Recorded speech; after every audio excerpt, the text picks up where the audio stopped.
चलिए जो मैं कह रहा था होमवर्क आपको शुरुआत में फिर से याद दिला दूँ कल का। आपके लिए जिन लोगों के पास एक आधों के पास शीट की कॉपी नहीं रही होगी उनके लिए मैंने दोबारा शीट शेयर कर दी आपके ग्रुप में ना। तो जो भी CSC शाम वाले स्टूडेंट्स हैं कॉम्पिटिशन बैच के, उनके लिए क्वेश्चंस नंबर लिखे हुए हैं। क्वेश्चन नंबर 10, 11, 12, 17, 32, 35, 37, 38 और इस तक आप जाएंगे क्वेश्चन नंबर 63 तक। और क्वेश्चन नंबर 63 के बाद जब आप आगे बढ़ेंगे तो यहाँ से मैं आपसे कहूँगा इन क्वेश्चंस को हल कर लीजिए। इन क्वेश्चंस को हम लोग अगले टर्म में एक दिन एक्स्ट्रा क्लास लेके डिस्कस कर लेंगे। ये आपका होमवर्क है, इन क्वेश्चन को करें और जितने डाउटफुल क्वेश्चन हो उन सब पे मार्क लगा के इनको संभाल के रखें, ठीक है ना, ताकि हम इनको डिस्कस करें तो आप आसानी से इन्हें पूछ सकें। देन इसके बाद जब जा रहे थे एक तो मैंने कहा आपकी होमवर्क हो गया, एक टेस्ट की सूचना दे देंगे आपको लास्ट में। इसके बाद एक ऑनलाइन टेस्ट की, क्योंकि आपका एक टॉपिक इलेक्ट्रिक फील्ड वाला लगभग खत्म है। लास्ट टाइम में जब बात कर रहे थे हमने चर्चा स्टार्ट की थी लास्ट में कंटिन्यूअस चार्ज डिस्ट्रीब्यूशन की। कंटिन्यूअस चार्ज डिस्ट्रीब्यूशन के जाओगे तो फिर से याद दिला दूं, लास्ट राउंड हमारा किस पर कंसंट्रेट था, इलेक्ट्रिक फील्ड और इससे रिलेटेड न्यूमेरिकल्स पर कंसंट्रेट हम कर रहे थे। इलेक्ट्रिक फील्ड में हम लोगों ने पॉइंट चार्ज की इंटेंसिटी आपके लिए निकाल ली थी इलेक्ट्रिक फील्ड। और अगर सिंपल कहा जाए किसी पॉइंट चार्ज ले जाओगे तो ये आपकी कितनी आ रही थी, पॉइंट चार्ज की आपकी इलेक्ट्रिक फील्ड आ रही थी E = 1/4 pi epsilon not Q by R square. Q आपको मालूम है सोर्स चार्ज था, 1/4 पाई एप्सिलॉन नॉट से आप वाकिफ हैं। देन इसके बाद मैंने कहा था अगर आपके पास कोई चार्ज पॉइंट चार्ज ना हो, if the charge is distributed on some sort of object, तो मैंने आपसे कहा था तीन तरह के हमारे पास चार्ज होना पॉसिबल है। और तीन तरह के जो चार्ज होंगे इनमें से एक को आप कह सकते हैं, आपके पास हो सकता है लाइन चार्ज, आपके पास हो सकता है सुपरफिशियल या सरफेशियल चार्ज, और तीसरा मैंने कहा आपके पास हो सकता है वॉल्यूमेट्रिक चार्ज।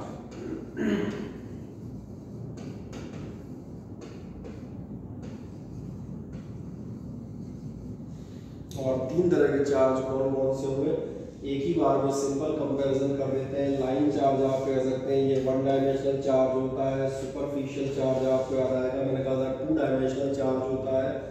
और वॉल्यूमेट्रिक चार्ज मैंने कहा था 3 डायमेंशनल चार्ज होता है। तीनों के मैंने एग्जांपल भी दिए थे।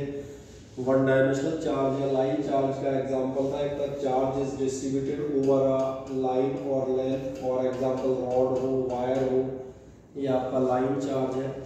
नंबर सेकंड आप जाएंगे सुपरफिशियल चार्ज कब माना जाएगा, जब 2 डायमेंशनल की बात कर रहा हूँ, यानी समझ में आ रहा होगा कोई एरिया या सरफेस है, चार्ज इज स्प्रेड और डिस्ट्रीब्यूटेड ओवर ए शीट और प्लेट या इस टाइप आप कह सकते हैं सिंपली सरफेस।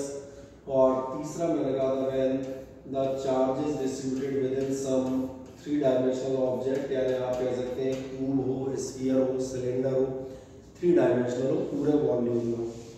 फिर हमने इससे रिलेटेड एक बहुत सामान्य सी चर्चा की थी और वो हमने चर्चा की थी चार्ज डेंसिटीज की।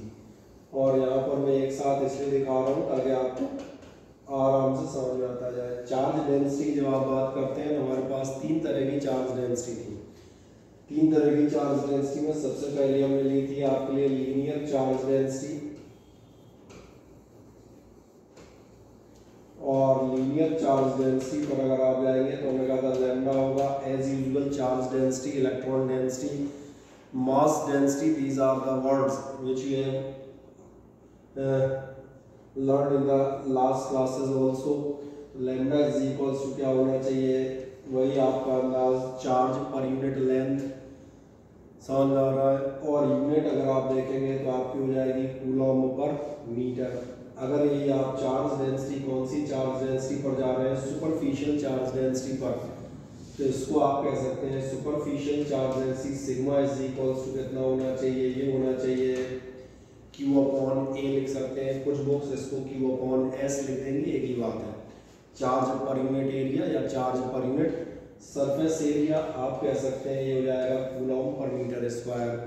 And the final the volumetric charge density rho is equals to आप कह देंगे Q/V यानी कि चार्ज पर यूनिट वॉल्यूम, और ये हो गया आपका कूलम पर मीटर क्यूब। तो 3 तीन तरह की चार्ज डेंसिटीज, इनको एक एक करके नोट कर देते हैं फुर्ती से।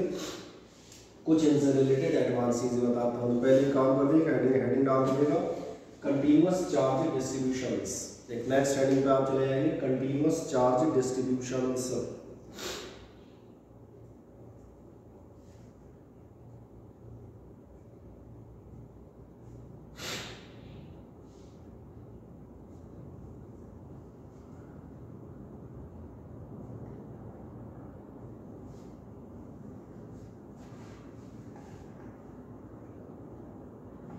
डाल दिया continuous charge distributions.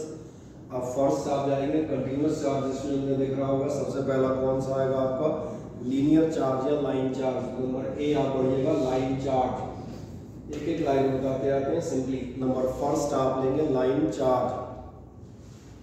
Line charge में आप बताइएगा charge is distributed on A line. Line charge में आप बता देंगे charge is distributed on A line. ठीक, एग्जाम्पल आप बताएंगे for example on a wire. For example में आप बता देंगे ऑन ए वायर। अब अगली चीज इसमें मेन आनी हो, क्या आनी है, वो आनी है आपकी लीनियर चार्ज डेंसिटी। तो नीचे बताइएगा लीनियर चार्ज डेंसिटी इज, नीचे आप बता देंगे linear charge density is the charge per unit length. Linear charge density is the charge per unit length, जो मैंने सामने लिया। और नीचे हम डायरेक्ट फॉर्मूला लिखेंगे lambda is equals to Q upon l. Next आ जाएगा lambda is equals to Q upon l. Unit बता दीजिएगा बगल में, अलग से लिखने की जरूरत नहीं है, जैसे मैंने लिख दिया था वैसे ही आप लिख देंगे कूलॉम पर मीटर। ठीक, अब अगली चीज की चर्चा कर देता हूँ, एक बार इसको क्लियर कर देता हूँ, 3 बार आपको लिखने में एकदम सीधी सीधी आ जाएगी। जब आप अगली बार पढ़ेंगे तो आपका ध्यान जाएगा Q by L charge per unit length. आप इसको डिफरेंशिएशन टर्म में भी लिख सकते हैं, और इसलिए आप लिख सकते हैं, ध्यान लिखना लैम्डा इज इक्वल्स टू हो जाएगा d Q by d L. और आप कह सकते हैं इसका मतलब क्या, आप कह सकते हैं D Q is equals to कितना होगा लैम्डा डॉट dl। अगले स्टेप में डिफरेंशिएशन फॉर्म बताएं अपने स्टैंडर्ड के लिए, और lambda is equals to D Q by d l, यानी कि d Q is equals to कितना होना चाहिए लैम्डा डी एल। क्या इतनी प्रॉब्लम समझ में आ जाती है, ये भी मैं आपको दिखा देता हूँ आपकी शीट में। ये हमने लास्ट में ये लिया है for small element d Q is equals to कितना आना चाहिए लैम्डा डी एल आना चाहिए। अब एक सवाल और आता है, अगर हम मान के चलें कि आपके पास कोई एक स्मॉल एलिमेंट है, कोई भी एक लीनियर चार्ज आपका, किसी लाइन चार्ज है, किसी वायर पे चार्ज है, रॉड पे चार्ज है, और फिर वही चीज़ हम जो कैलकुलेशन कर रहे थे, आपने ध्यान दिया होगा शुरुआत में हमने कैलकुलेशन की थी फोर्स बिटवीन 2 पॉइंट चार्जेस, जो आपने निकाला था 1/4πε0 Q1 Q2 by are square. फिर हमने कहा था आप चार्ज को रखते हैं किसी इलेक्ट्रिक फील्ड में, उस पर भी आपका इलेक्ट्रिक फोर्स लगेगा, क्योंकि इलेक्ट्रिक जो इलेक्ट्रिसिटी है उसका कंसेप्ट ही हमने इलेक्ट्रिक फोर्स से स्टार्ट किया है। तो इलेक्ट्रिक फील्ड में लगने वाला फोर्स कितना है, F is equals to Q not into E. अब एक तीसरा सवाल, आपके पास एक लाइन चार्ज का एलिमेंट है, और फिर एक सवाल आता है अगर इसके बगल में मैं एक चार्ज रख दूँ, कोई मैंने कहा टेस्ट चार्ज Q नॉट रख देता हूँ, क्या इस पर कोई फोर्स लगेगा, तो ऑफ कोर्स आंसर है बिल्कुल लगेगा। और कितना फोर्स लगेगा, तो वही आपका पुराना formula F is equals to कितना होना चाहिए Q1 Q2 by are square. क्या है समझ में आता है, बस इसी वैल्यू को सामने बोर्ड से लिखते जाएंगे, कोई दिक्कत नहीं। पहले देख लें कि आपने लैम्डा डीएल शो कर दिया था d Q is equals to lambda d l. अब आगे आ जाएगा, नीचे आप बताएंगे now the electrical force, now the electrical force on a charge Q naught, now the electrical force on a charge Q naught at a distance r, electrical force on a charge Q naught at a distance r, charge Q naught पे हम देखेंगे distance r पे कितना force लगेगा, तो formula लिखने की जरूरत नहीं है, हम डायरेक्टली दिखा सकते हैं। ध्यान से देखें df लिया हुआ है, क्योंकि छोटा एलिमेंट ले रहे हो तो वेक्टर df छोटा सा फोर्स आएगा। वेक्टर df क्या होगा 1/4πε0, देखें ध्यान से Q1 Q2 और अपॉन आर स्क्वायर, और डायरेक्शन आपको याद ही है, दो चार्जेस के बीच में लगने वाला फोर्स उन्हीं को मिलाने वाली लाइन के डायरेक्शन में काम करता है। ये नोटेशन भी आप पढ़ चुके हैं वेक्टर फॉर्म। चले जाए, vector D F is equals to 1/4πε0 dq into Q0 upon are square dot are cap हो जाएंगे। अब अगली चीज बढ़ते हैं, सामान्य सी छोटी छोटी चीजें, जैसे आपको इतना समझ में आता है वैसे आपको याद आएगा। हम लोगों ने इस साल भी, जो लोग लास्ट ईयर पढ़े हुए उनके लिए कोई दिक्कत नहीं, जो नए लोग हैं उन्हें याद दिलाऊं, इस साल हम लोगों ने शुरुआत में इंटीग्रेशन पढ़ा था और मैंने कहा था at very places we have to use the concept of the integration. और इंटीग्रेशन काम में आता है किसी भी चीज़ की टोटल या होल वैल्यू कैलकुलेट करने में। एक स्मॉल एलिमेंट की वजह से आपने फोर्स निकाल रखा है, तो अगर आप टोटल फोर्स कैसे निकालेंगे, तो टोटल फोर्स दिख रहा होगा वो निकलेगा by the method of integration. अगली लाइन में जाएगा the total force on charge Q0। अगली लाइन में बढ़िएगा total force on charge Q0, और टोटल फोर्स आपका कितना आएगा, टोटल फोर्स आप उठाएंगे कि आपको सामने नजर आ रहा है, आ रहा है vector F is equals to integration of vector D f, और इंटीग्रेशन वेक्टर डी एफ, तो वेक्टर डी एफ के ऊपर से वैल्यू रख दो, कितना हो जाएगा इंटीग्रेशन ऑफ 1/4πε0 वही dq into Q0 upon are square dot are cap. ये लाइन आप आराम से कर सकते हैं, केवल वैल्यू रखी है। और एक महान बात, जिस dq की मैं बात कर रहा था, dq कितना था, तो आपको याद आएगा पिछले पेज पर हमने कहा था लैम्डा इज इक्वल्स टू क्या होती है, चार्ज पर यूनिट लेंथ, और इसीलिए आपको याद आएगा आपने खुद अभी एक मिनट पहले निकाला है dq इज इक्वल्स टू आप कितना रख सकते हैं, लैम्डा dl। देखें ध्यान से, इस dq की जगह हम सब्स्टिट्यूट कर सकते हैं लैम्डा dl। तो अगले स्टेप बढ़िएगा, नीचे आप बताएंगे कुछ ये यूजिंग इक्वेशन 1 मत लिखना, रफ में वजह से चलते हैं। Vector F is equals to कितना हो जाएगा, इंटीग्रेशन ऑफ 1/4πε0 dq की जगह हमने ले लिया लैम्डा dl, बाकी Q0 बाई आर स्क्वायर, और जैसी वैल्यू आप रख देंगे लगभग हम पहुंच गए फोर्स निकालने पर। एक स्टेप और छोटा सा चलेंगे, उसको अलग से दिखा देता हूँ।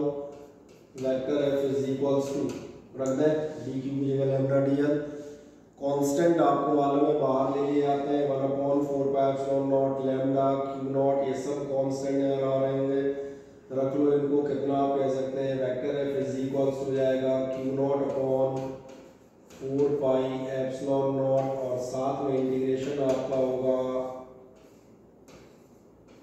और डायरेक्शन आपको मालूम ही है वो आपकी चल रही है r cap, so that is the direction for the force applied by a line charge. तीसरे तरह के फोर्स पर हम पहुंचे हैं, फिर मैं याद दिलाऊं, पहला फोर्स हमने डिस्कस किया था केवल 2 पॉइंट चार्जेस का, जिसको आपने कहा था Q1 Q2 by are square. फिर हमने रखा था किसी इलेक्ट्रिक फील्ड में कोई चार्ज रखें तो आपका फोर्स था F is equals to QE या Q0E, जैसा भी आप कहना चाहें। अब तीसरा, अगर आप पास चार्ज पॉइंट चार्ज नहीं है, लाइन चार्ज है, तो वो कितना फोर्स अप्लाई करेगा, so that is given by Q0 by 4πε0 lambda dl by are square integration, और लैम्डा अब आपको मालूम है that is called charge density, या आप कह सकते हैं लीनियर चार्ज डेंसिटी। अब इसी डेरिवेशन को हम 2 बार फिर से रिपीट करेंगे, आगे बढ़े। एक नेक्स्ट डाल दिएगा, यहाँ तक कंप्लीट कर दिया सभी ने, चलिए कंप्लीट कर दिया हो तो फुर्ती से बताएं, फिर हम इसको 2 बार और रिपीट करने वाले हैं। अब एक एक लाइन मिलाते जाइएगा, आपको समझ में आएगा। मैं सेम लाइनों पर आगे बढ़ूंगा, जैसे मैंने यहाँ लिया था, अब ऐसे ही मैं यहाँ जाऊंगा कौन से वाले पर, सुपरफिशियल पर। अब इसको हम डायरेक्ट लिख सकते हैं, कर दें। एक नेक्स्ट चले जाएगा सुपरफिशियल चार्ज डिस्ट्रीब्यूशन। नेक्स्ट आप लिखेंगे सुपरफिशियल चार्ज डिस्ट्रीब्यूशन, जिन्हें सुपरफिशियल लिखने में दिक्कत आए वो लिख सकते हैं सरफेस चार्ज डिस्ट्रीब्यूशन, कोई दिक्कत नहीं, कर दें सुपरफिशियल या सरफेस चार्ज डिस्ट्रीब्यूशन। ठीक, डैश मार्क बता दीजिएगा, charge is distributed on a surface charge is distributed on a surface. Example बता दीजिएगा, charge on A sheet. Example के तौर पे आप क्या बता सकते हैं, चार्ज ऑन ए शीट। ठीक, अब आपका ध्यान जाएगा, जैसे आपने लीनियर चार्ज डेंसिटी डिफाइन की थी, सेम वही आपको फिर डिफाइन करना है। नीचे हो जाएगा, superficial charge density is the charge per unit surface area. Superficial charge density is the charge per unit surface area.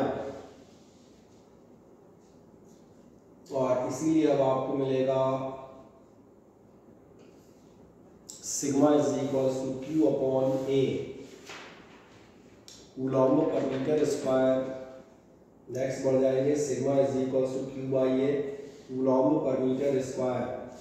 अब अगली चीज हम इसको लेंगे in terms of the differentiation. तो नीचे आप बढ़ेंगे, नीचे आप बताइएगा, और सिग्मा इज इक्वल्स टू होगा D Q upon D A. छोटा चार्ज छोटा एरिया, रेट ऑफ चेंज में कर दिया। अगली बार आप कह सकते हैं, अब आपका d Q is equals to कितना हो जाएगा, ये हो जाएगा सिग्मा डी ए। और पहले एक बार कंपैरिजन कर लें ताकि एक से आपको तीनों दिख जाए। अगर आप लेंथ वाइज है तो लीनियर चार्ज डेंसिटी लेंथ के साथ आएगी लैम्डा डी एल। अगर इसमें है तो आएगा सुपरफिशियल चार्ज डेंसिटी के साथ एरिया। तीसरे का अंदाज लग जाता है, तीसरे में यहाँ पर आएगा वॉल्यूमेट्रिक चार्ज डेंसिटी रो, और एरिया की जगह आप ले रहे होंगे वॉल्यूम यानी कि डीवी। इसमें तीनों एक ही लय ताल में एक समझ में आता है, तो 3 बार में आगे हो जाते हैं। कर दें sigma is equals to D Q by D A, और D A D Q is equals to देखा है सिग्मा डॉट डी ए। अब जो आप पहले लिख रहे थे मैं उसके बेसिस पे दिखाता हूँ, ध्यान से देखें। अब क्या करना होगा, अगला स्टेप आपने क्या किया था, अगला स्टेप हमने कहा था अगर आप पास कोई ऐसा लाइन चार्ज है और उसकी वजह से कोई दूसरा चार्ज हो तो उस पर कितना फोर्स लगेगा। क्या किया था, यही किया था, force 1/4 pi epsilon naught Q1 Q2 by are square. यही लोगे, देखो ध्यान से, ये स्टेप आपका फिर आगे जाएगा और कहाँ जाएगा, ये स्टेप आपका ये रहा। किसी भी अगर आप चार्ज Q0 पे इसकी वजह से फोर्स देखेंगे तो 1/4 pi epsilon naught Q1 Q2 by are square. फिर अगली चीज आएगी, टोटल फोर्स निकालने जाएंगे, तो जो आप पहले कर चुके हैं अपनी कॉपी देख लें, लिखा हुआ है इंटीग्रेशन DF। केवल यहाँ पर एक छोटी चीज लिखा हुआ, integration of 1/4 pi epsilon naught DQ Q0 by are square. केवल इस चीज की चर्चा करेंगे, अलग से डबल इंटीग्रेशन की आ जाएंगे। पूरी फॉर्मेलिटी रिपीट है, डबल इंटीग्रेशन को सबसे लास्ट में आपका एक बार में एक्सप्लेन करूंगा। आ जाएगा, तो नीचे बढ़िएगा, नीचे आप बताइएगा now electrostatic force on a charge Q0। अगली लाइन में जाइएगा, now electrostatic force on a charge Q0। Electrostatic force on a charge Q0 कितना आना चाहिए, ये आना चाहिए vector DF is equals to 1/4 pi epsilon naught, जो मैंने कहा Q1 Q2 यानी कि DQ into Q0 by are square, और डॉट आर कैप। अगला स्टेप नीचे बताएंगे, दस टोटल फोर्स, शॉर्ट में चलते हैं, दस टोटल फोर्स। टोटल फोर्स के लिए आप क्या काम करेंगे, टोटल फोर्स के लिए आप जाएंगे vector F is equals to integral DF is equals to double integral लगाइएगा, डबल इंटीग्रल, बाकी वैल्यू तो वही है, उसी का इंटीग्रेट कर रहे हो 1/4 pi epsilon naught DQ into Q0।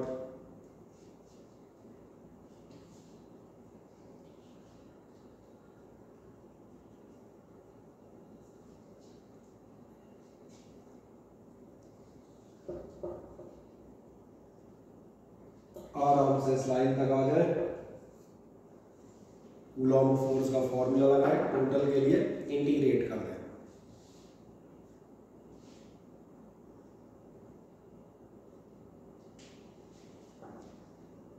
तो जब आप टोटल के लिए इंटीग्रेट कर देंगे तो इस लाइन में सबसे खास बात की चर्चा करता हूं, ध्यान से देखें, यहाँ पर मैंने डबल इंटीग्रेशन क्यों लिया है। ठीक, यहाँ तक सभी लोग पहुंच गए। जैसे यहाँ तक पहुँचा है बता दीजिएगा।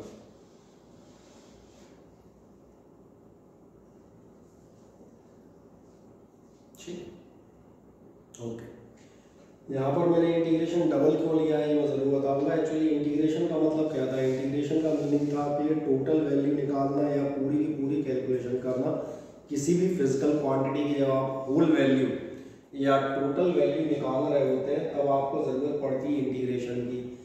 इंटीग्रेशन भी ध्यान देखना, इसीलिए 3 टाइप का होगा। अगर मान के चले आप किसी लाइन के अराउंड टोटलिंग कर रहे होंगे तो आप सिंगल एक डायरेक्शन में इंटीग्रेशन करते जा रहे होंगे, टोटल करते जा रहे होंगे, तो ये जो आप टोटल कर रहे हैं ये 1 डायमेंशनल इंटीग्रेशन है या ये कहा जाएगा ये सिंगल इंटीग्रेशन है। लेकिन अगर ध्यान देखना आप कोई सरफेस एरिया निकाल रहे हो, सरफेस एरिया में एक सिंपल एग्जांपल ले लेते हैं। सबसे अच्छा एग्जांपल आता है, अगर आपने कभी दीवार पर या फ्लोर पर टाइल लगाते हुए देखा हो, टाइल आप देखेंगे एक छोटा सा स्मॉल एलिमेंट होता है। जब आप पूरी फर्श कवर कर रहे हैं तो आप उसी एलिमेंट को इंटीग्रेट कर रहे होते हैं, समेशन। अब सवाल आता है वो इंटीग्रेशन टाइल्स का एक ही एक्सेस पर होगा या दोनों पर होगा? तो ऑब्वियस है ये इंटीग्रेशन कैसा होगा, दोनों एक्सेस पे होगा। यानी अगर मैथमेटिकल लैंग्वेज में कहा जाए तो with respect to x as well as with respect to y, आपको उस टाइल का इंटीग्रेशन दोनों तरफ इसलिए करना है क्योंकि आप एक सरफेस एरिया कवर कर रहे हैं। इसका मतलब जब आप किसी सरफेस पर हैं और मैंने कहा आप किसी स्मॉल एलिमेंट से टोटल एरिया निकालेंगे तो आपको एक्स के रिस्पेक्ट में भी इंटीग्रेट करना है और वाई के रिस्पेक्ट में भी इंटीग्रेट करना है। इसलिए इस तरह के इंटीग्रेशन लिखे जाते हैं सरफेस के लिए डबल इंटीग्रल। डबल इंटीग्रल जो शो कर रहा होता है कि एक बार मैं एक्स के रिस्पेक्ट में करूंगा और दूसरी बार मैं वाई के रिस्पेक्ट में करूंगा। और एक अगली चीज बताता हूँ, बुक्स हैं अलग अलग सिम्बॉल्स की मैथमेटिक्स इस्तेमाल करती है, ये याद रखिएगा। इसी डबल इंटीग्रेशन को हम इस सिम्बॉल से भी डिनोट करते हैं। मैथमेटिक्स में से 2 तरह से पढ़ा जाता है, either it is called double integral. Double integral क्योंकि मैथमेटिक्स मैथमेटिकली चलती है, एक्स पर भी कर रहे हो वाई पर भी कर रहे हो तो डबल इंटीग्रल हो गया। फिजिक्स थोड़ा सा प्रैक्टिकल है तो फिजिक्स डबल इंटीग्रल वर्ड कम इस्तेमाल करती है। फिजिक्स इसको कहती है सुपरफिशियल इंटीग्रल। सुपरफिशियल मतलब आप कहाँ कर रहे हैं, सरफेस के अकॉर्डिंग कर रहे हैं, तो इसलिए आप चाहे तो डबल इंटीग्रल सिंबल इस्तेमाल कर सकते हैं, नहीं तो आप ये छोटा सा लगा के यहाँ लिख देते हैं एस। एस बता रहा होता है सुपरफिशियल। ऐसे ही ध्यान से देखना, अगर मान के चलना हम ईंटों की हेल्प से with the help of BRICS एक कमरा बना रहे हो, अब की बार आपका स्मॉल एलिमेंट क्या है, ब्रिक है, और आप एक बड़ा स्ट्रक्चर एक रूम बना रहे हैं। क्या आपने ध्यान दिया है, आपको अब भी इंटीग्रेट करना है, अभी समेशन करना है, that is the practical example of the integration. अब आप जो ब्रिक्स लगाएंगे अलोंग द एक्स एक्सिस भी जाएंगी, अलोंग द वाई भी जाएंगी और अलोंग द जेड भी जाएंगी, यानी you have to integrate the small element 3 times with respect to x, with respect to y as well as with respect to z। इसलिए इसमें भी आप देखेंगे मैथमेटिक्स और फिजिक्स में इसके भी 2 सिंबल इस्तेमाल होंगे। हम लोग लिख सकते हैं ट्रिपल इंटीग्रेशन, या फिर ध्यान देखना इस टाइप से इसका एक शॉर्टकट मार देते हैं, यहाँ हम लिख देते हैं v, और v का मतलब समझ में आ रहा होगा, ये बता रहा है वॉल्यूमेट्रिक इंटीग्रेशन। वॉल्यूमेट्रिक का मतलब ही है 3 डायमेंशनल, आपको तीनों डायरेक्शन में लेना है, तो इसलिए मैंने 2 मिनट इंटीग्रेशन के नोटेशन पे खर्च किए ताकि आपको एक कहानी आगे के लिए भी समझ में आती रहे। अब ध्यान से देखें, जहाँ हम बात कर रहे थे यहाँ पर, इसलिए मैं इसको एक चीज़ और बढ़ा देता हूँ। आपने इसे यहाँ पर लिखा हुआ था, ये लाइन आप लिख चुके हैं, vector df double integration 1/4 pi epsilon not, इसी के आगे लिखते हैं और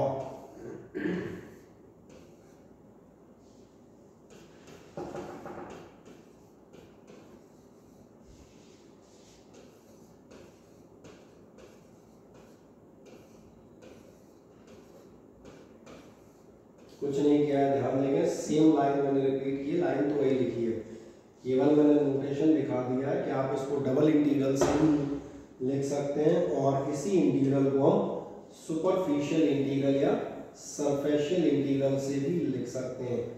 ये केवल नोटेशन इसलिए बता दिए क्योंकि फिजिक्स में हम जनरली इसका इस्तेमाल करते हुए आगे जाएंगे। ठीक। अब लास्ट काम, जैसे आप डी क्यू क्यू नॉट रख देते हैं, अब आपको ध्यान है डी क्यू की वैल्यू कितनी ली जा सकती है। डी क्यू की वैल्यू आपको मालूम है, हम ले सकते हैं सिग्मा डॉट डी ए, चाहे तो आप लिख सकते हैं सिग्मा डॉट डी एस, क्योंकि मैंने कहा था ए फॉर एरिया और एस फॉर सरफेस एरिया, आप चाहे जैसे इस्तेमाल कर सकते हैं। तो एक काम करते हैं, अगली बार वैल्यू रख दीजिएगा, अगली बार आप दिखा देंगे vector F is equals to, यहाँ भी मैंने कहा आप चाहे तो डबल इंटीग्रेशन इस्तेमाल करें, और आप चाहे तो अगर डबल नहीं करना चाहे सिंगल करना चाहे, जैसे किसी को सिंगल इंटीग्रेशन लिखना हो तो मैं बताया था वो यहाँ पर क्या लिखा हुआ जाएगा, वो यहाँ पर लिख सकता है, वही मॉडिफाई करके दिखाया था ताकि सबको समझ में आ जाए। वो यहाँ पर ऐसा भी लिख सकता है, दोनों अलाउड है। ये भी आपको क्या चीज़ बता रहा है, सुपरफिशियल इंटीग्रल।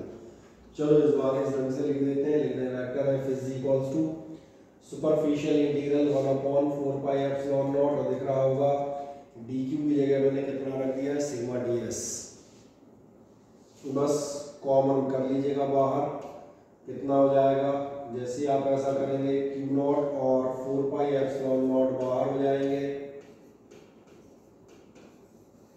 और आपके पास बच जाएगा, चाहे डबल इंटीग्रेशन लिखें चाहे मैंने कहा सुपरफिशियल इंटीग्रल लिखें, आपके पास रह जाएगा सिग्मा, एक रह जाएगा डी एस अपॉन में आर स्क्वायर है, और साथ में मिल जाएंगे आर कैप।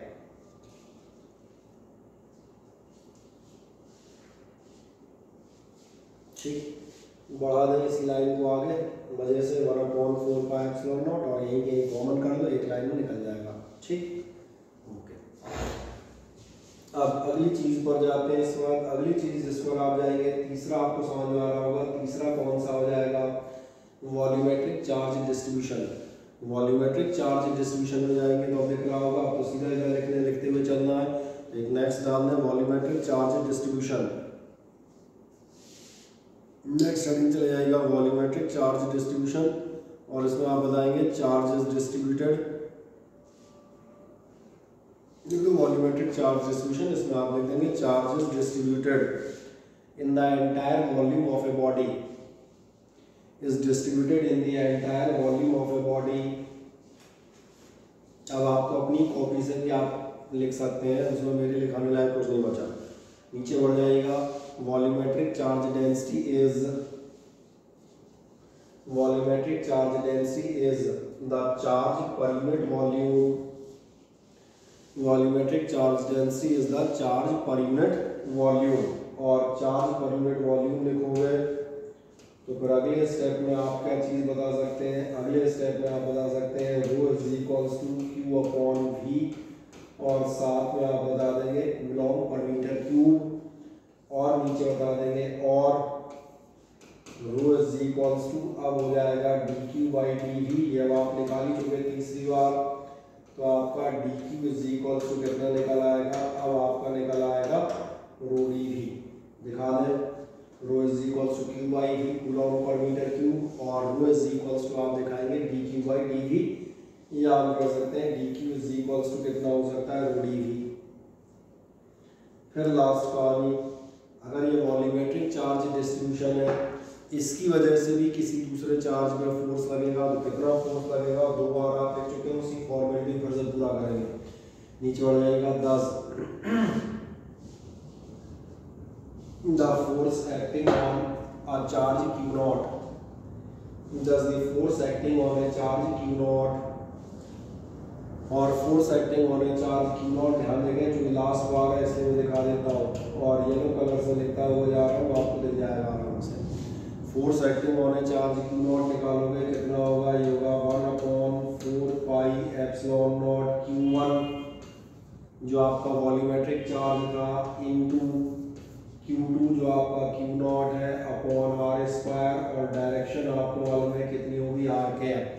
ठीक, अब इन शॉर्ट जा रहे हैं, देखते हैं फुर्ती से चले जाए, ये लाइन लिखें वेक्टर डी एफ, ये तो वही पुरानी लाइन है, कुछ नया लाइन ही रहा, तीसरी बार लिख रहा हूँ सीधा सीधा, और चले जाओ कितना निकलेगा, ये हो गया आपका 1/4 pi epsilon not d Q, D q की जगह अब आपको कितना लेना है, बस इस डी क्यू की वैल्यू हर बार बदली है, कभी ये लैम्डा डी एल होगा, कभी सिग्मा डी एस होगा, और कभी मैंने कहा ये रो डी वी होगा। जैसा भी आप केस दे रहे होंगे तीनों केसेस में यही अंतर है। कितना हो जाएगा, हमने कहा ये हो गया आपका rho D V dot Q not और अपॉन में ले लेंगे आर स्क्वायर और डॉट आर कैप डायरेक्शन मौजूद ही है।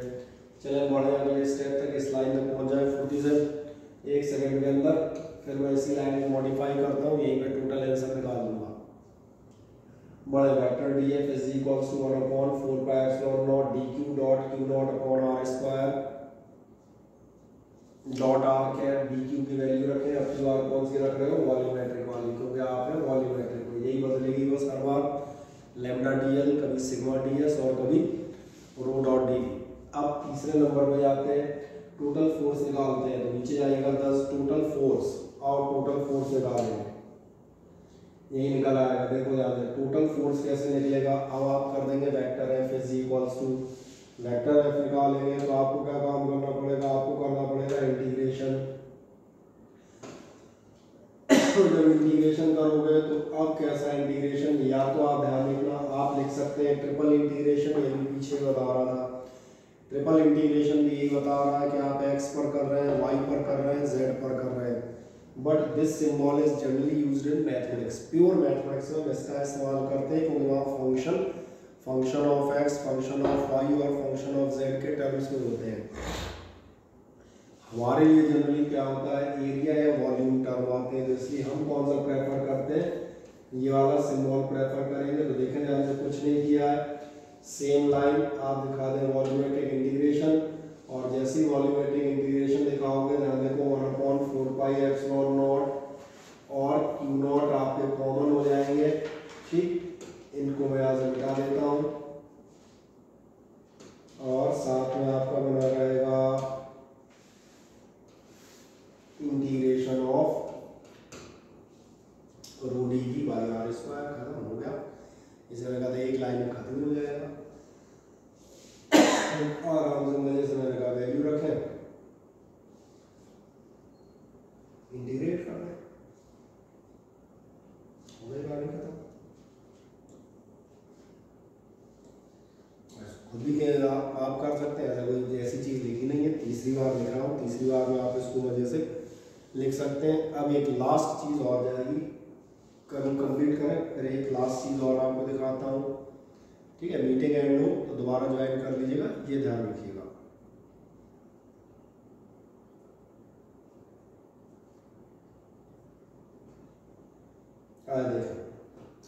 अब लास्ट जाता है, इन सारों की वजह से क्या आपकी इलेक्ट्रिक फील्ड निकाली जा सकती है, तो बिल्कुल निकाली जा सकती है। क्योंकि इलेक्ट्रिक फील्ड का फॉर्मूला में याद है, E इज इक्वल टू होता है F अपॉन क्यू नॉट। तो एक सिंबल हेडिंग डाल दो, 3 लाइनें और जाएंगे और अगला लिखिएगा electric field due to continuous distribution of charge. और सिर्फ मैंने कहा 3 लाइन लेनी है, 3 लाइन में काम हो जाएगा। क्या बता देंगे, electric field due to continuous distribution of charge. Electric field due to continuous distribution of charge. और कंटिन्यूअस डिस्ट्रीब्यूशन में जाओगे तो देखो ध्यान से, बहुत ध्यान से अगर देखना, केवल नोट ही करना है, अगर करो तो, नहीं करो तो भी उसमें कुछ ऐसा नहीं बचा। आपको मालूम है 3 तरह की चीज़ें अभी आपने अपनी कॉपी में निकाली और आप पास लिखी हुई हैं, तीनों में दिखा देता हूँ। आपने निकाला है linear charge distribution. Linear charge distribution के लिए आपने 1 सेकंड पहले निकाला है फोर्स इज इक्वल्स टू कितना होता है, q not upon 4 pi epsilon not. छोटा दिख रहा हो तो थोड़ा बड़ा कर देता हूँ, कोई समस्या नहीं है। Q not upon 4 pi epsilon not lambda d l upon are square. Integration हमने कैसा लिया है, लेंथ वाला। यहाँ पर इंटीग्रेशन हम कौन सा ले रहे हैं, सरफेस वाला। और यहाँ पर हम इंटीग्रेशन कौन सा लेंगे लास्ट में, वॉल्यूम वाला। ये आपको मालूम है, तीनों निकाल चुके हो, पहले की बात कर रहा हूँ। रेस्ट में पलटो पीछे, जस्ट एक पेज पीछे लिखा होगा।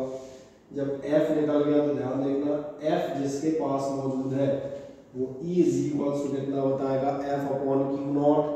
और इसको अगर क्यू नॉट से डिवाइड करोगे तो खुद दिख रहा होगा, केवल और केवल ये क्यू नॉट कैंसिल हो जाएगा और बाकी बचा होगा ये आपकी इलेक्ट्रिक फील्ड निकल गई। तो पहली निकालें, क्योंकि पहली निकल गई तो एक्चुअली तीनों निकल गए, अगर आप 12th स्तर का दिमाग रखते हैं तो। चलिए यहाँ पहला जाएगा linear charge distribution. Linear charge distribution में लेफ्ट कॉर्नर से दिखाना, लेफ्ट कॉर्नर से दिखाना, तो कोशिश करोगे तो एक लाइन में आ जाएगा, नहीं तो दो में आ जाएंगे। लेफ्ट से दिखा दे, vector F is equals to Q not upon 4 pi epsilon not integration of lambda DL upon are square dot are cap और जैसे ही आपने दिखा दिया नीचे बढ़ जाएंगे। अगर आप नीचे आ रहे हैं नीचे आ जाएगा 10 vector e is equals to vector of f upon q not, ये डायरेक्ट लिखी जाएगी। एक और लिखा देता हूं, तीसरी आप लिखेंगे अपने मन से, मुझे लिखना है ही नहीं। ऐसी नेक्स्ट डाल दीजिएगा surface charge distribution. Surface charge distribution में भी आप देखें, आपको मालूम है एफ इज इक्वल्स टू कितना है, सेम ही है तो Q not upon 4 pi epsilon not, केवल लैम्डा डीएल की जगह कितना होना चाहिए, अब ये सिग्मा डीएस होंगे। तीसरे में जाओगे रो डी भी होंगे, तीनों में कोई अंतर है ही नहीं। ये लीनियर चार्ज, ये सुपरफिशियल चार्ज दिखाए, vector F is equals to Q not upon 4 pi epsilon not integration of sigma ds by r square. जैसे आपने इतना दिखा दिया एफ, यहाँ पास ऑलरेडी नोटेड है last term E is equals to f upon q not, q not हटा दें, बचा हुआ आपका डीएल हो गया, इसको डीएस कर दीजिएगा, ठीक है ना। ये संशोधन आप कर सकते हैं और यहाँ एक छोटा सा गोला लगा दीजिएगा, दैट्स आपका एफ अपॉन क्यू नॉट, फिर वही आ गया। अब मैंने कहा तीसरा आप सेल्फ कर देंगे। चलो मीटिंग को पॉज करना, रिकॉर्डिंग को।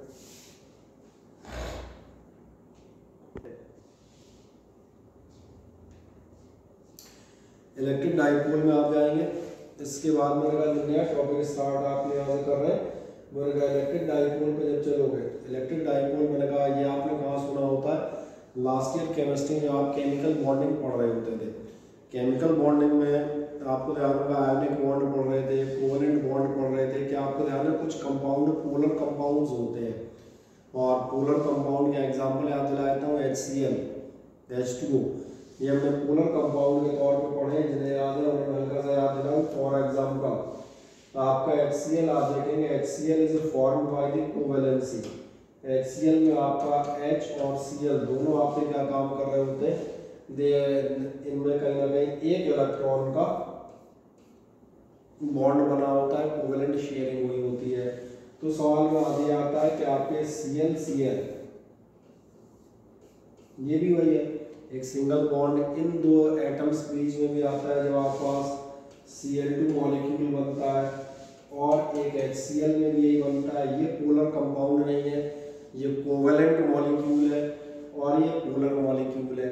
इसके पीछे आपको रीजन बताया जाता है कि दोनों क्लोरीन के एटम्स, क्लोरीन का एटॉमिक नंबर आपको याद है 17 होता है। इसका मतलब क्लोरीन का जो न्यूक्लियस है that contains 17 positive charges in the form of proton.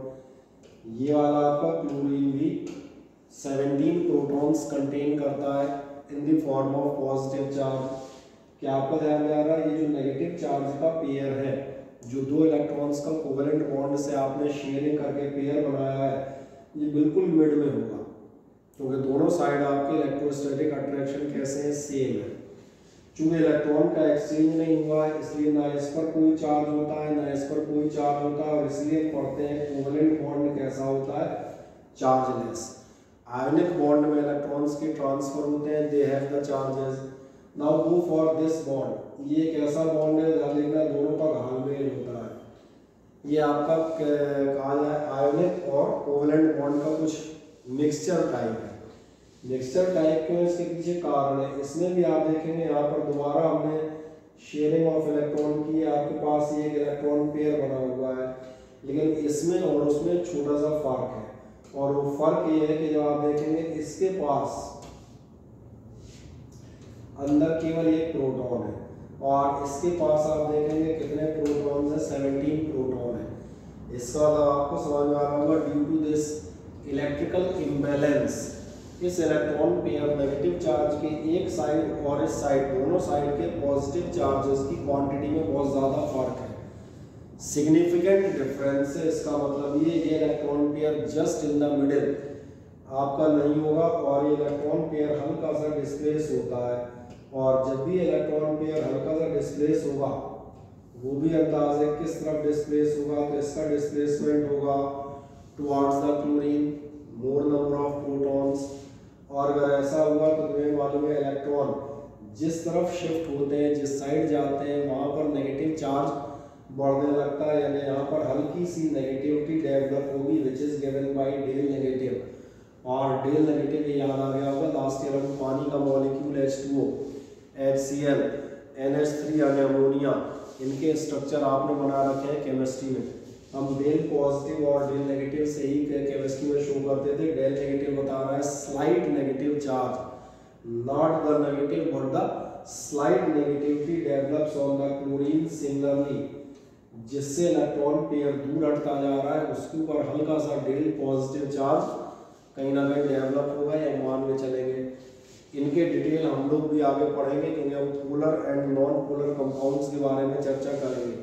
दिख रहा होगा ये पोलर और नॉन पोलर कंपाउंड्स कहीं ना कहीं आपको बताए जा रहे हैं, इसलिए मैंने यहाँ पर डिटेल ले लिया हल्का सा। तो ये जो आप कर रहे हैं याद देखें, ये जो चीज़ डेवलप हुई है एक साइड आपका हल्का सा पॉजिटिव और दूसरी साइड हल्का सा नेगेटिव, यही असेंबली आपके लिए क्या कहलाती है, that assembly is known as an electric dipole. यानी इलेक्ट्रिक डाइपोल का बेसिक मीनिंग ही है दो इक्वल और अपोजिट चार्ज होने चाहिए and they must be separated by a small distance. पहली चीज समझ में आती है इलेक्ट्रिक डाइपोल, वैसे नाम से समझ में आ जाएगा, डाई का मतलब दो होते हैं, दो पोल्स हैं जहाँ पर, वो आपका एक डाइपोल हो गया। एक दो छोटी छोटी डेफिनेशन बताता हूँ फिर इनको लिखते हैं। ये जो आपकी लाइन कहलाती है दोनों चार्जेस को मिलाने वाली, किसी भी डाइपोल के लिए लाइन ज्वाइनिंग का टू चार्जेस, ये आपके लिए कहलाती है डाइपोल एक्सिस। और याद रखना दोनों के जो सेंटर से लाइन जाएगी, क्योंकि ये दोनों चार्जेस से इक्वल डिस्टेंस है, और अगर ज्योग्राफी याद हो तो अर्थ की याद आ जाएगी। ये लाइनें हमेशा आपके लिए किस नाम से दी जाती हैं, इक्वेटर। और एक छोटी सी बात आता हूँ, यहाँ से यहाँ तक का डिस्टेंस ये आपके लिए कहलाता है इफेक्टिव लेंथ। और एक मजेदार बात याद रखिएगा, हमेशा डाइपोल का सेंटर माना जाता है ओरिजिन। हम ये मान चलते हैं पॉजिटिव नेगेटिव जो दोनों चार्जेस हैं, कुछ ओरिजिन के साइड है, राइट हैंड साइड मान चले 5 mm, और ऐसे ही ओरिजिन के लेफ्ट हैंड साइड पर है 5 mm। इसलिए जब इसकी लेंथ दी जाती है तो ये याद रखिएगा इसकी लेंथ L या A नहीं दी जाती, इसकी लेंथ होती है हमेशा 12 या 2A। और 12 या 2A क्योंकि ये ओरिजिन ये है, A इस साइड या L इस साइड और A या L इस साइड, तो टोटल लेंथ कितनी हो जाएगी 2A या 12। कुछ बुक्स 12 से लिखेंगे, कुछ 2A से लिख देंगे, हम जनरली 2A से लिखते हुए जाएंगे। एक डाइपोल का सिंपल सा कंसेप्ट समझ में आता है, हाँ ना बताएं। और यही आपसे डेफिनेशन कहती है, क्या कहता है, system of two equal and opposite charges separated by a small fixed distance. दो आपके इक्वल और अपोजिट चार्ज है, कुछ डिस्टेंस पर है, तो हो गया इलेक्ट्रिक डाइपोल। तो एक छोटे टॉपिक को स्टार्ट कर लेते हैं आज की डेट में। हेडिंग डालिएगा इलेक्ट्रिक डाइपोल।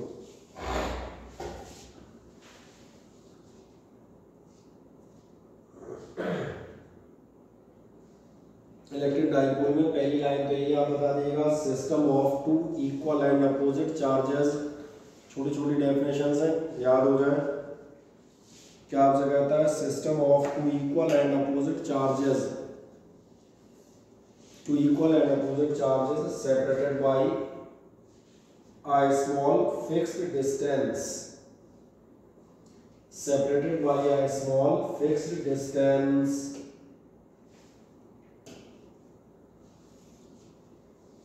फिर कुछ छोटी छोटी डेफिनेशंस आएंगी, नीचे अगली लाइन जाइएगा, डाइपोल एक्सिस। नेक्स्ट हेडिंग आप चले जाएंगे डाइपोल एक्सिस।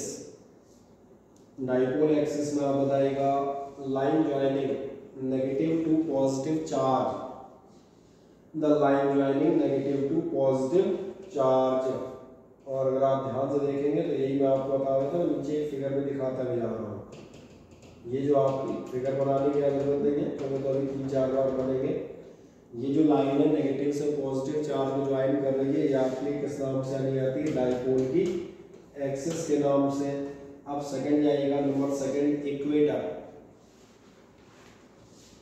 सेकंड आप चले जाएंगे इक्वेटर, और इक्वेटर में आप बता दीजिएगा perpendicular bisector of the dipole, perpendicular bisector of the dipole. Perpendicular bisector पे जाओगे तो ये भी साफ तौर पर नजर आ जाएगा। परपेंडिकुलर बाइसेक्टर की मैं कौन सी बात कर रहा हूँ, ये जो परपेंडिकुलर बाइसेक्टर है थोड़ा ऊपर खींच देता हूँ उसमें क्या, ये आपके किस नाम से हमें आता है, that is known as the equator. अब तीसरी चीज बताइएगा इफेक्टिव लेंथ।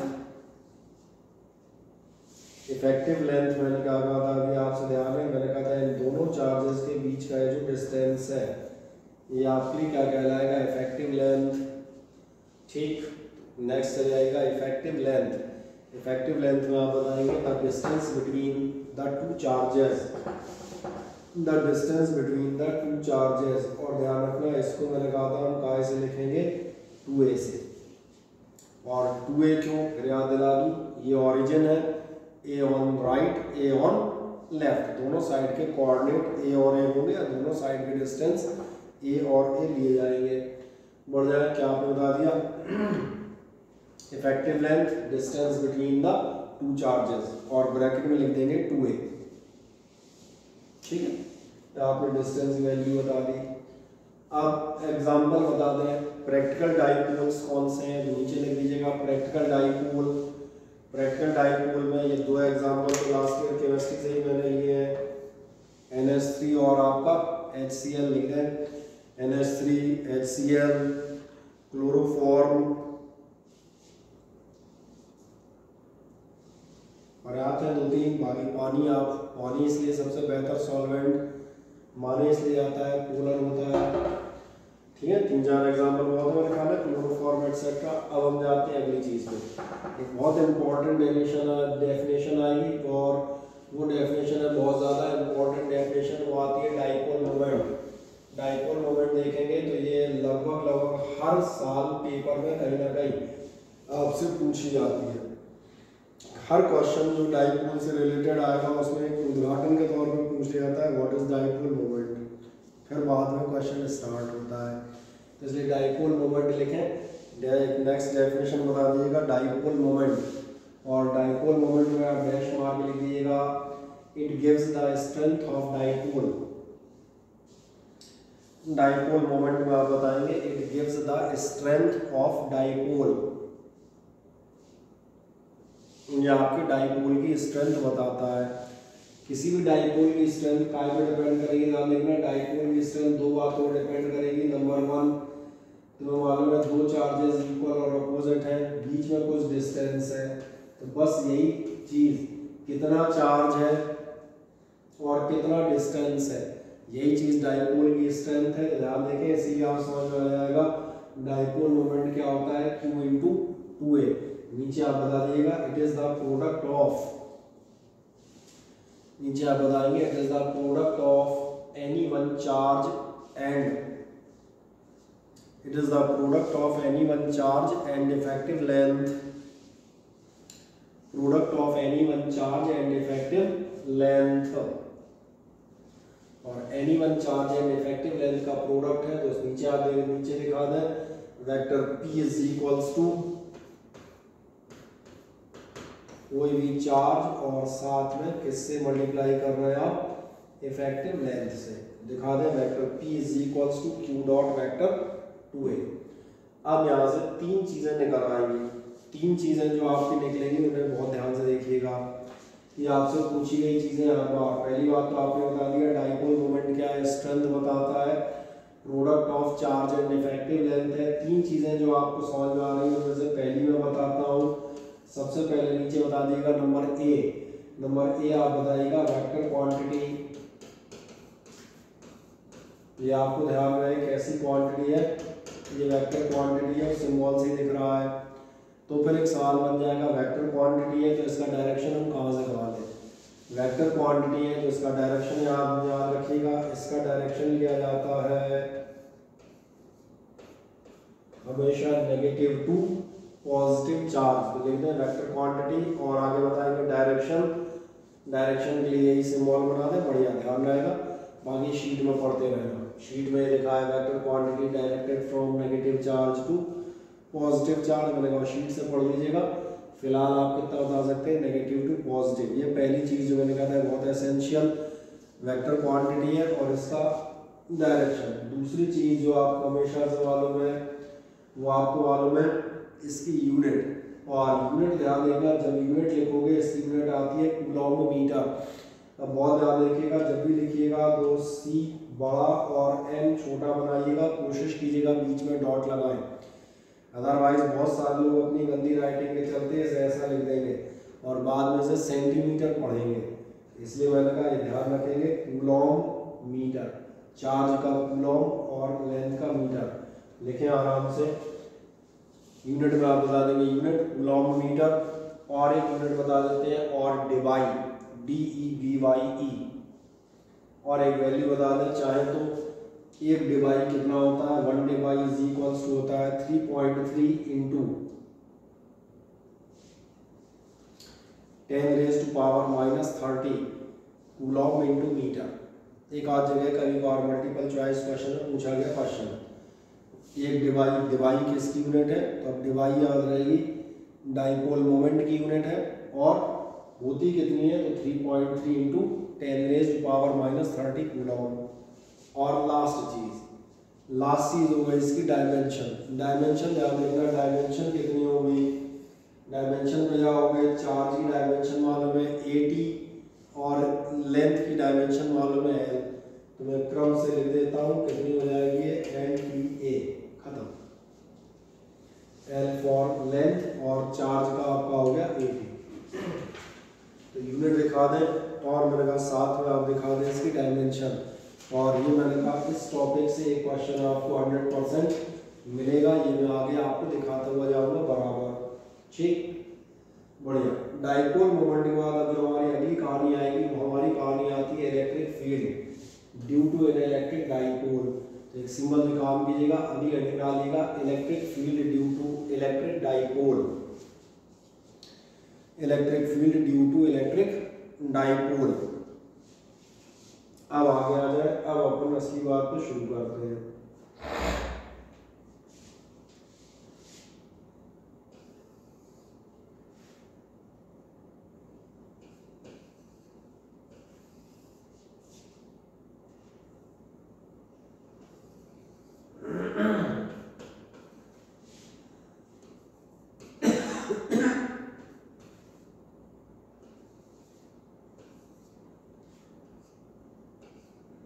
हेडिंग आपने डाल दी है electric field due to an electric dipole. ध्यान से देखें, मैं एक इलेक्ट्रिक डाइपोल का फिगर बना रहा हूँ, ये फिगर मेरे साथ साथ बना दें एक फिगर। एक डाइपोल मैंने बना दिया है AB, आपको नजर आएगा दो चार्जेस दिख रहे हैं -q +q। इफेक्टिव लेंथ आपको नजर आने लगी होगी, कितनी हो रही है 2a on left A on right. बनाए फुर्ती से,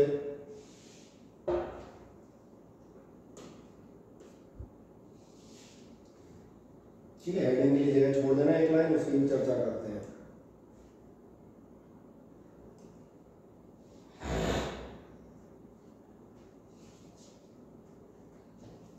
ध्यान से देखें, आपके एक इलेक्ट्रिकल असेंबली है, ये तय है पॉजिटिव नेगेटिव चार्जेस का कॉम्बिनेशन है, इलेक्ट्रिकल असेंबली है। आप पॉइंट चार्ज की, लाइन चार्ज की, सुपरफिशियल चार्ज की और वॉल्यूमेट्रिक चार्ज की इलेक्ट्रिक फील्ड पढ़ के आए हैं। आपको मालूम है जहाँ भी चार्ज जैसे भी होंगे अपने चारों तरफ इलेक्ट्रिक फील्ड डेवलप करेंगे, तो नॉर्मल है इसके चारों तरफ भी इलेक्ट्रिक फील्ड डेवलप होगी। अब हम जो इलेक्ट्रिक फील्ड निकालेंगे, हमारा 2 पॉइंट में सबसे ज़्यादा इंटरेस्ट होगा। पहला पॉइंट होगा, ध्यान देना, पहले जिस पॉइंट पर हम निकालना चाहेंगे वो पॉइंट हम लेंगे जो इसकी एक्सिस पर सिचुएटेड हो, और दूसरा हम लेंगे जो इसकी इक्वेटर पे हो, यानी एक्स एक्सिस और वाई एक्सिस, इन दोनों जगहों पर हम इलेक्ट्रिक फील्ड निकालना चाहते हैं।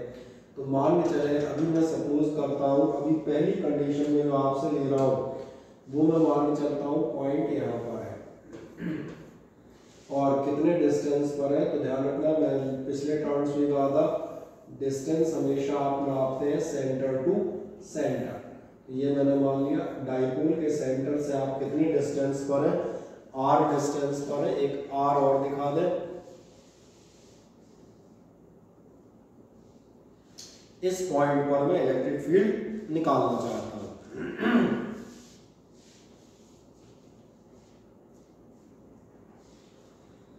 ठीक है, और जो एग्जामिनेशन पर्पस से पढ़ते हैं उनके लिए बता देता हूँ VIP क्वेश्चन है ना।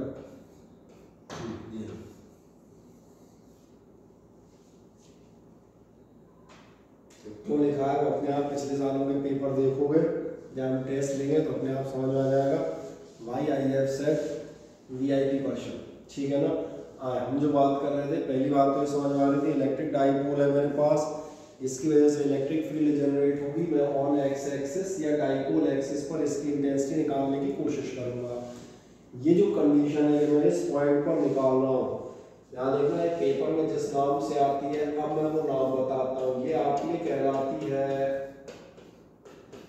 Axial position. मुझे लग रहा है नाम साफ तौर पर समझ में आ रहा होगा। एक्सियल पोजीशन का मतलब ये आप ऑन एक्सिस हैं। अब इसी का मैं दूसरा नाम दिखाता हूँ, तभी मैं दिखाता हूँ पहले फिगर बना लूँ तब नाम दिखाऊंगा तो आपको जल्दी समझ में आएगा। इसी पोजीशन का दूसरा नाम एग्जामिनेशन में पूछा जाता है लॉन्गिट्यूडिनल।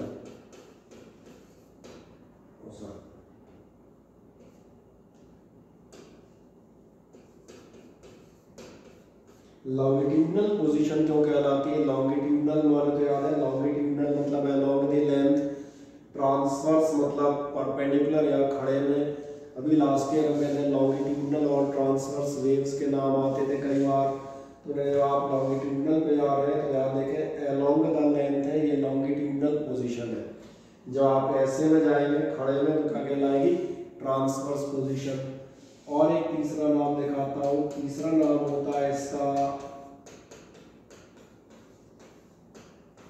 तो आप पूछेंगे इतने नाम आपको बता रहे हैं, मेरा बड़ा सिंपल जवाब है, पेपर में नहीं बनाता।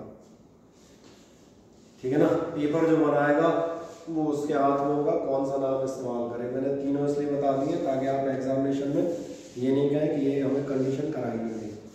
एंड ऑन का मतलब भी समझ में आ रहा होगा। एंड ऑन, एंड्स पर है पॉइंट, या तो इस एंड पर होगा या उस एंड पर होगा, तो तीनों के मतलब एक ही है, एक्सियल पोजीशन, लॉन्गिट्यूडिनल पोजीशन, या आप कह सकते हैं एंड ऑन पोजीशन।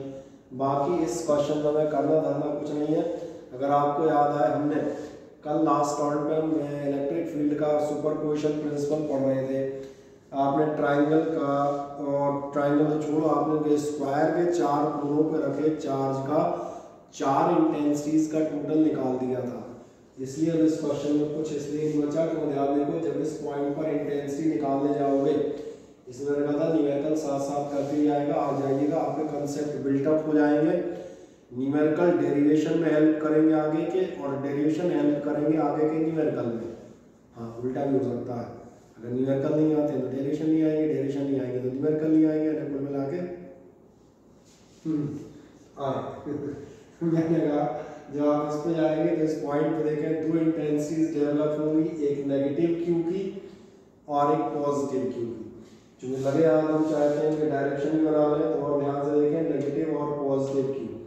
अब आपको याद होना चाहिए नेगेटिव क्यू आपकी जो इंटेंसिटी होती है, नेगेटिव चार्ज की इंटेंसिटी होती है टुवर्ड्स द चार्ज, यानी जो आपकी एक इंटेंसिटी जाएगी वो कहाँ जाएगी? ये आपकी जाएगी इधर। और फर्स्ट चार्ज लिया तो ऐसे लिख देता हूँ E1। ठीक है, ग्रीन कलर जनरली चेक कर लें, आपको दिख रहा है, किसी और कलर बदला जाए, वैसे मुझे तो मजेदार सा दिख रहा है मोबाइल में, है ना। ठीक है, और ऐसे ही जब आप जाएंगे दूसरे साइड, उसको इंटरेस्टिंग ग्रीन में बदल देते हैं, थोड़ा सा चमकदार टाइप में, है ना।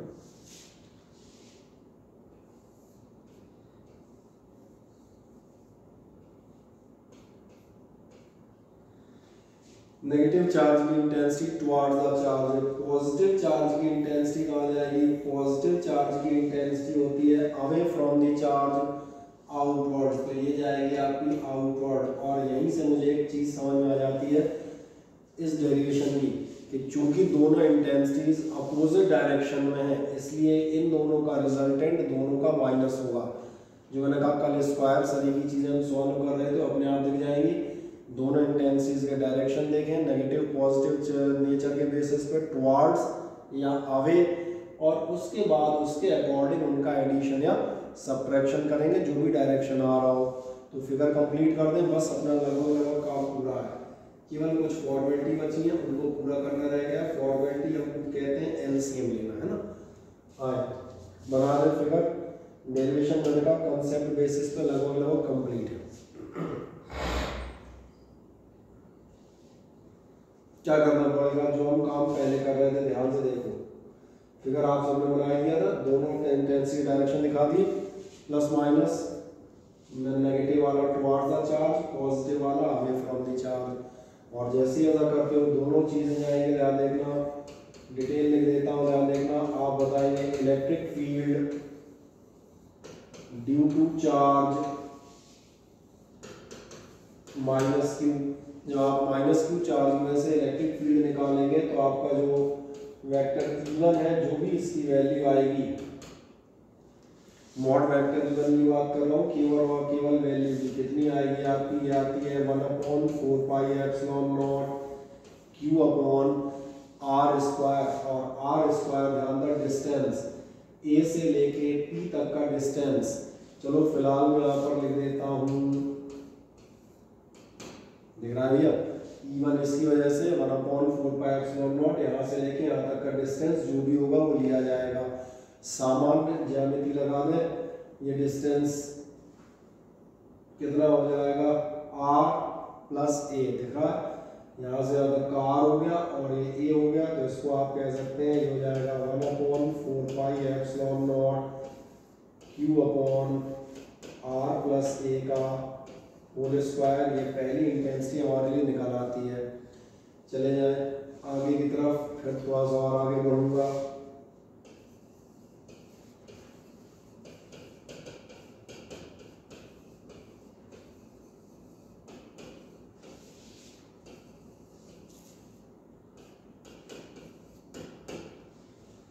अब ऐसे आप पॉजिटिव चार्ज की भी इलेक्ट्रिक फील्ड चेक कीजिएगा। पॉजिटिव चार्ज की इलेक्ट्रिक फील्ड से चेक करोगे तो ये होगी आपकी मॉड वेक्टर E2। यानी वो आधी कहानी वही आएगी 1/4 pi epsilon not Q upon. अब जरा पॉजिटिव चार्ज देखें, यहाँ से यहाँ तक का डिस्टेंस अभी मैं कहता हूँ BP, और बहुत ध्यान देखो BP की वैल्यू कितनी होगी। BP आपको ध्यान आएगा, थोड़ा नीचे कर देता हूँ, देखें ध्यान से, ये R और माइनस A, इसलिए इसको हम क्या लिखते हो जाएंगे, इसको हम लिख देते हैं Q अपॉन BP स्क्वायर, यानी आप कह सकते हैं 1/4 pi epsilon not Q upon.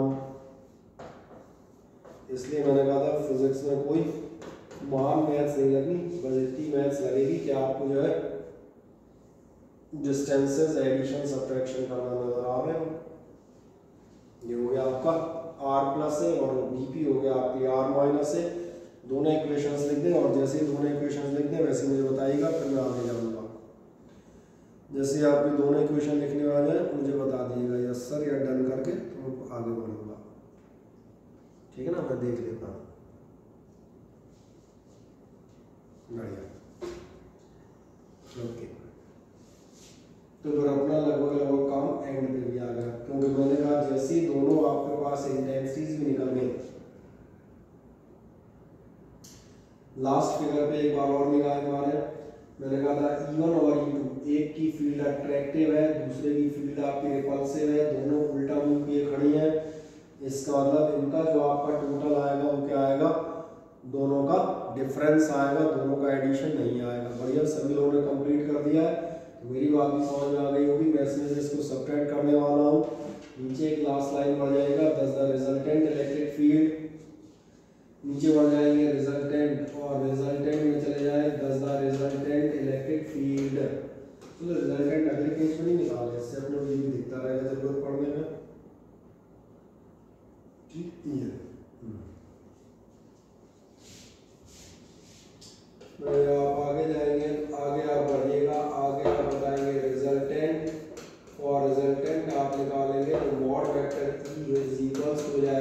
Mod vector E2 minus mod vector E1। अब जब आप mod E2 minus mod E1 करेंगे तो E2 माइनस E1 कोई महान बातें नहीं है, ये रहा E1 ये रहा E2, और यहाँ कोई जरूर नहीं है तुम्हारे पास भी दोनों लिखे हुए हैं, कोई ऐसी चीज़ नहीं।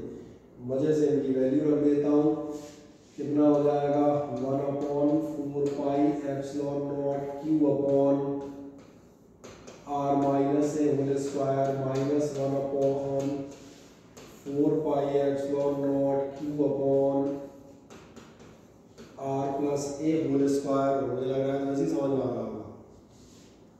इसका मतलब मॉड वेक्टर ही चलते हैं मेरे साथ, रुकिएगा मत, क्योंकि अब ऐसा कोई भी काम नहीं है जो आप खुद नहीं कर सकते हो, इसलिए मैंने कहा मजे से सेल्फ मोड में आ जाए।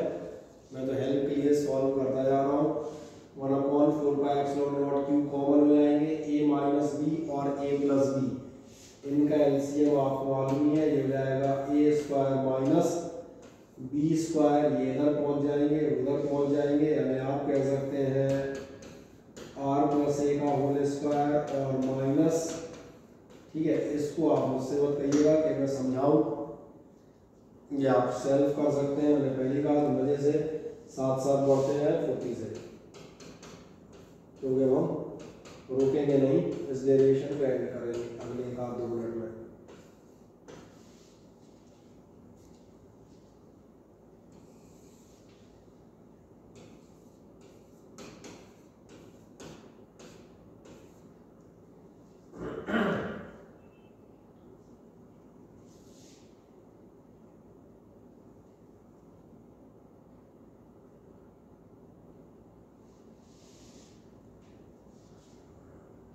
अरे बेचारी कहाँ वेट करा रही है, इधर भी लिख ही दिए होंगे, है ना।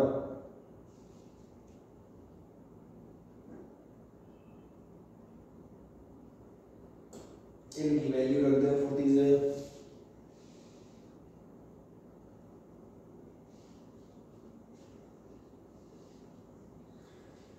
चले तो खुद ही सॉल्व कर रहे हैं यार, हम तो कर रहे हैं तुम्हारे लिए, नहीं तो देख पाओ तो मजे से खुद कर सकते हो। चलो कहाँ पहुँचेंगे हम, r प्लस ए का होल स्क्वायर जरा खुलवाना, मिल जाएगा r square plus A square plus 2ar minus r square A square और माइनस माइनस प्लस, यानी कि 2ar। ये तो मैं मनोरंजन के लिए कर रहा हूँ, तुम्हारे लिए थोड़ा कर रहा हूँ, तुम खुद कर सकते हो। और ज़्यादा हुआ तो r square A square r square A square, बढ़िया, इन सब का एंड हो गया। चलते हैं 40 से, तेज रफ्तार, और आपको मिलेगा mod vector E is equals to 1/4 pi epsilon not Q, साथ में आपको मिलेंगे 2ar और 2ar, यानी कि कुल मिला के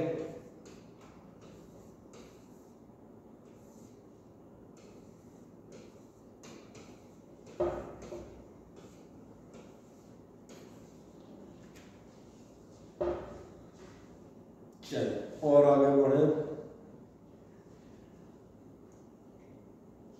बस यहाँ तक बता दें, सारे लोग पहुँच गए हो तो मुझे बताएं, फिर मैं आगे जाता हूँ। अब मेरे बताने लायक सिर्फ एक लाइन है जो मुझे बतानी चाहिए।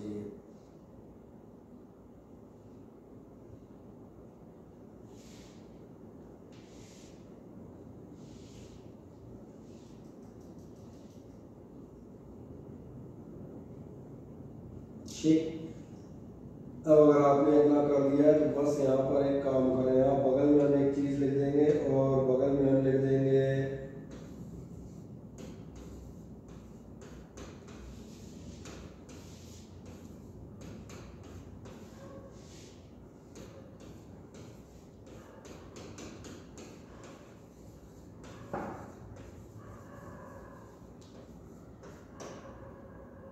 और कितना है बड़ा है हो गया, ठीक है।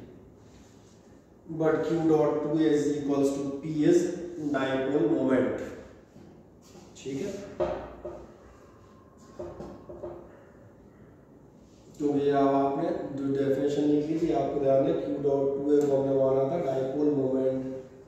अब बस एक लास्ट लाइन उधर देखिएगा और लास्ट लाइन आज के लिए आपकी होगी कि आप यहाँ पर बताएंगे mod vector e is equals हो जाएगा 1/4 पाई एप्सिलॉन नॉट।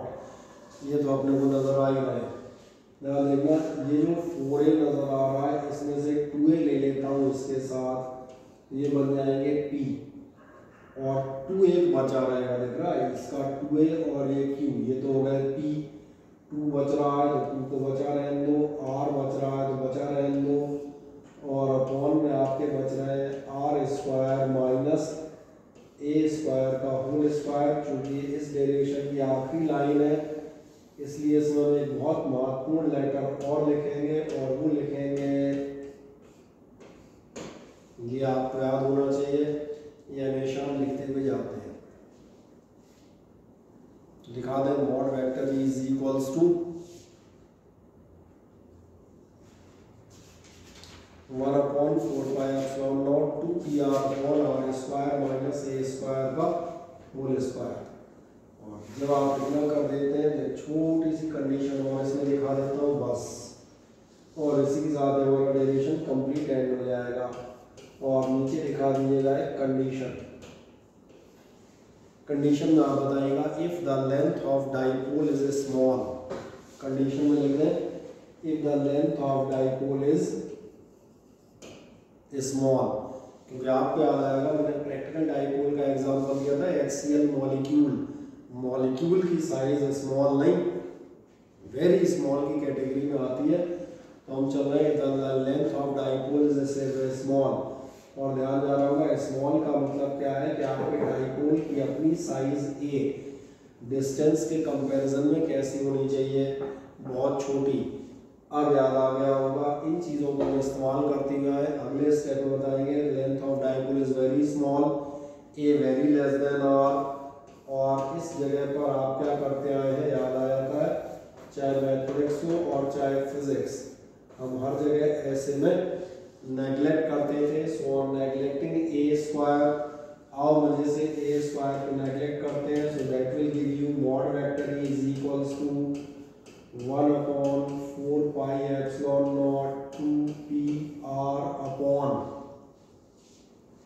और लास्ट a स्क्वायर को नेगलेक्ट कर दें तो ये हो जाएगा r स्क्वायर का होल स्क्वायर। और ध्यान देखें 2 दूनी 4, 4r नीचे होंगे, एक ऊपर से कैंसिल होगा, तो यानी कुल मिला के आपको मिलता है आज के लिए 1/4 pi epsilon not 2p upon r3, जिसमें हम बताएंगे न्यूटन पर कूलॉम। अब हमारे पास केवल एक चीज बच जाती है आज टाइम लिमिट के अकॉर्डिंग, और वो बच जाती है इस इंटेंसिटी का हम अगले टर्म में डायरेक्शन बहुत ध्यान से डिस्कस करेंगे और नेक्स्ट कंडीशन डिस्कस करेंगे। आज हमने निकाला था ऑन एक्सिस, हम निकालेंगे ऑन इक्वेटर।